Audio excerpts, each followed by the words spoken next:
నమస్తే, సలాం అలైకుం.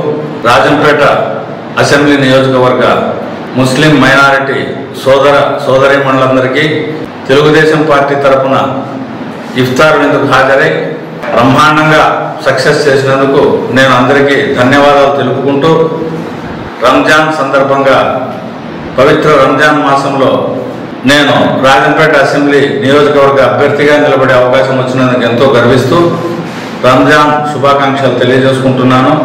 పాత బస్తీలో అల్లర్లను లేకుండా చేసి మత సామరస్యాన్ని కాపాడిన తెలుగుదేశం పార్టీ ఎన్టీ రామారావు గారి హయాంలో, చంద్రబాబు నాయుడు గారి హయాంలో కూడా అది రాష్ట్రమంతటా కంటిన్యూ చేస్తూ అందరూ హిందూ ముస్లిం సఖ్యతను కాపాడే విధంగా పనిచేసే తెలుగుదేశం పార్టీకి తమ మద్దతు తెలిపి మైనారిటీల హక్కులను కాపాడేదానికి అందరూ కృషి చేయాలని, నేను అందుకు మీ అందరికీ తోడుగా ఉంటానని ముస్లిం సోదరీమణులకు మరొకసారి విన్నవించుకుంటూ రంజాన్ శుభాకాంక్షలతో మీ సుగవాసి బాలసుబ్రహ్మణ్యం, తెలుగుదేశం పార్టీ అభ్యర్థి, రాజంపేట అసెంబ్లీ నియోజకవర్గం.